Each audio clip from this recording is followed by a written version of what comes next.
Honourable Dutton, Peter Dutton, Michael Phelan, Neil Dayton and Dr. Rick Brown. Kia ora koutou, welcome to myself and good morning to everybody here.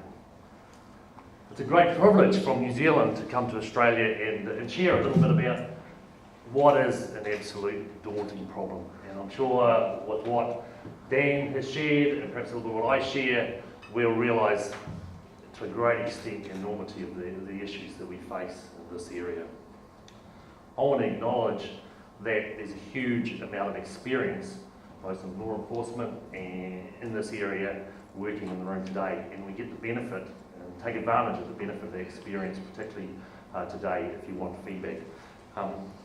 My plan today is like a smorgasbord. I'm going to throw a lot of problems, challenges here. I'm not going to talk about them in great detail. If something triggers you with regards to maybe your research or what you're doing, you want to know more about that particular issue, or it's new, or you want to expand on that, then ask the question, have a discussion, because this is such a vast area that we need to talk about. The internet, I'm just going to talk about the internet.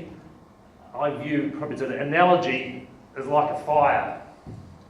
With the right safeguards in place and in the right area, it can give warmth, it can be helpful, it can save lives. But that same fire, without safeguards, can be absolutely destructive. It can ruin lives, it can kill people, it can do a huge amount of damage. And that is a little bit of how the internet is. We're today talking about the destruction that it can cause because of that.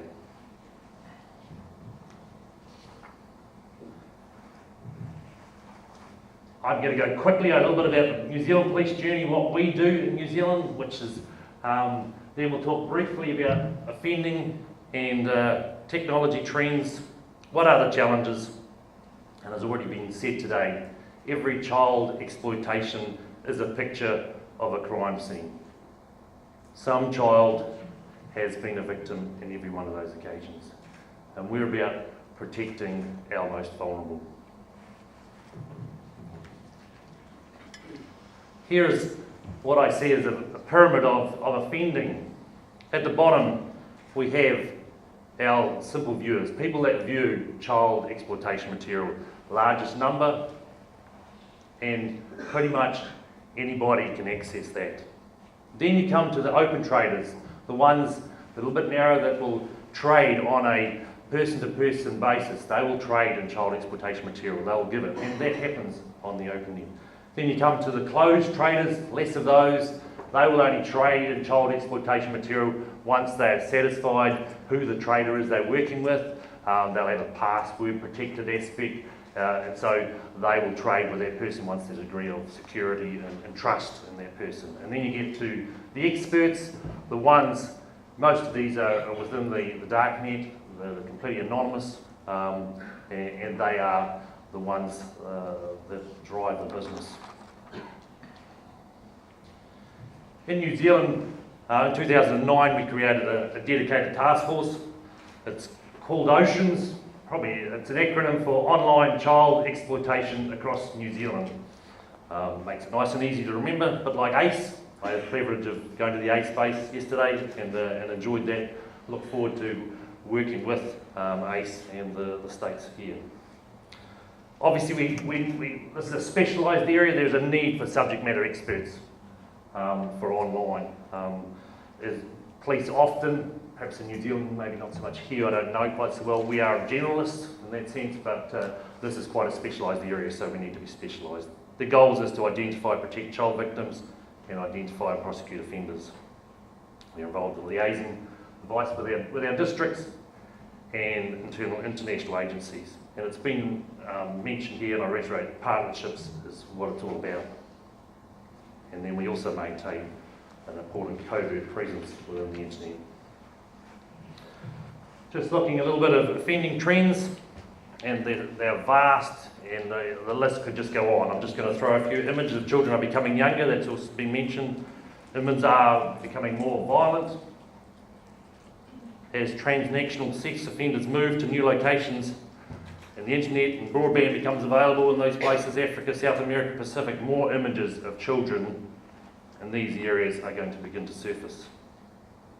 The collections of child exploitation material is growing larger.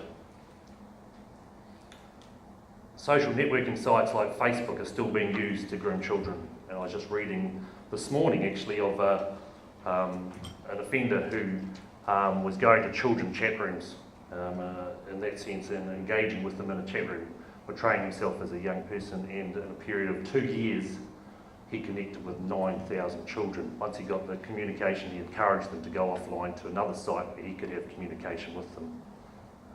And that's one person. Use of anonymising software by offenders to mask their true IP address. This is obviously, that's not just the darknet, but also includes darknet investigations.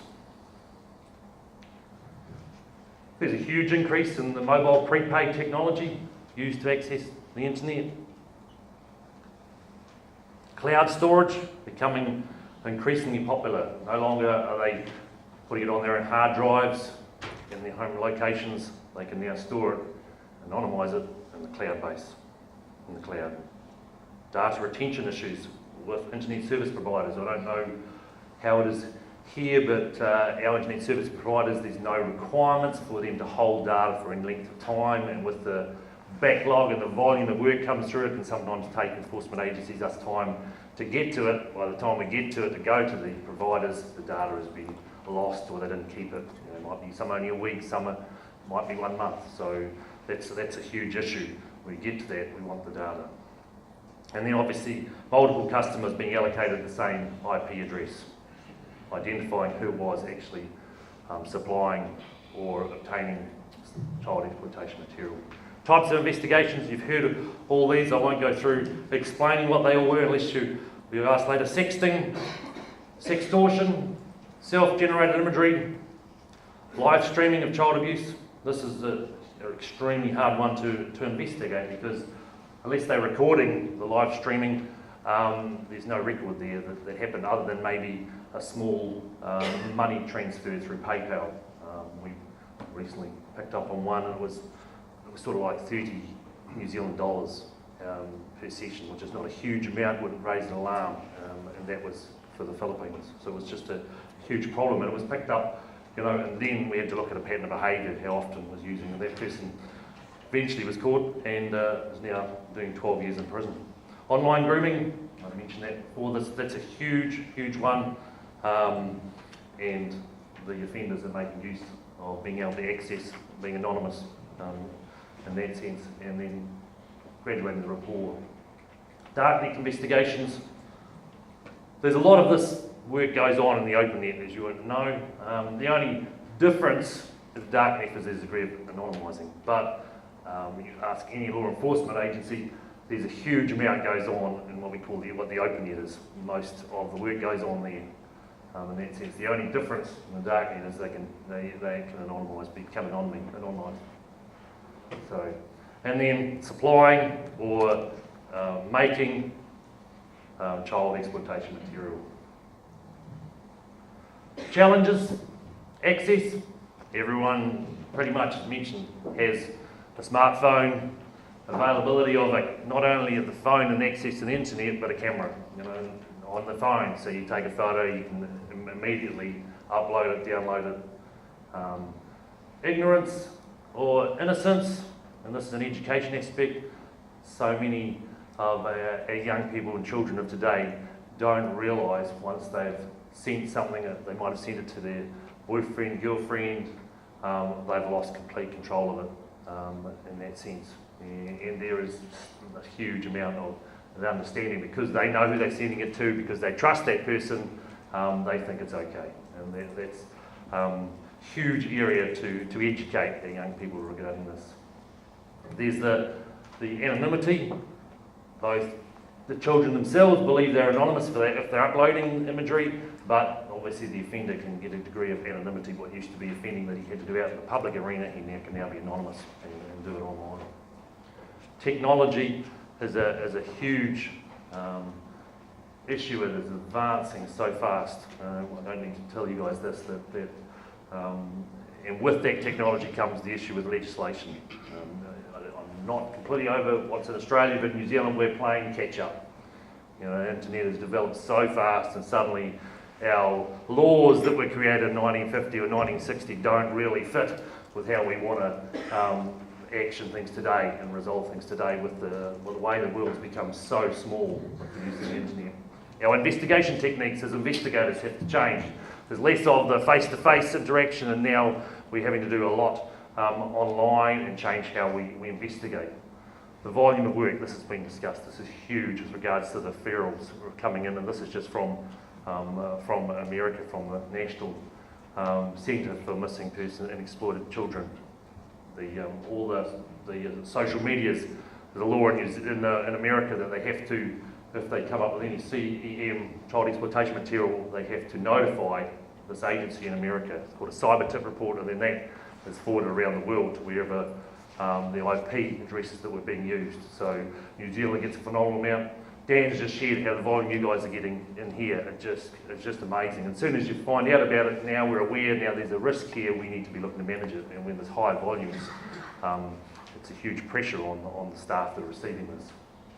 Trying to play catch up, but I mentioned that with regards to the internet's moved so fast, our legislation, our investigation techniques, our resourcing of this aspect has taken a while to come up and to move on, and we're playing catch up in that sense. And I'm excited by the research that you guys are going to be doing and the money that's been put towards us in Australia to say, hey, we need to get ahead of the ball, not be trying to play catch up. Internet doesn't recognise borders, as you would know, and pretty much all the time you might identify a victim here, but the offender will be the other side of the world. It's very rare. And so there's that challenges we face. How much work do you put in when you're dealing with an offender way over there, or with offenders here and you're dealing with a victim? How much effort in the whole looking after the bigger space as far as our partnership with other countries and other centres.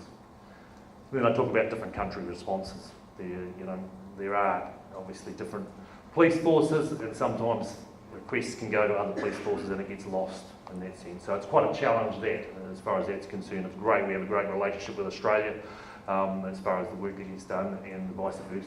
So, ISP providers, I mentioned that earlier, I won't repeat that, they're a challenge. And social media, and ISP providers, they're about making money, to be fair, in that sense. And so we have to try and have some way to enforce that their ISPs are being used for child exploitation material.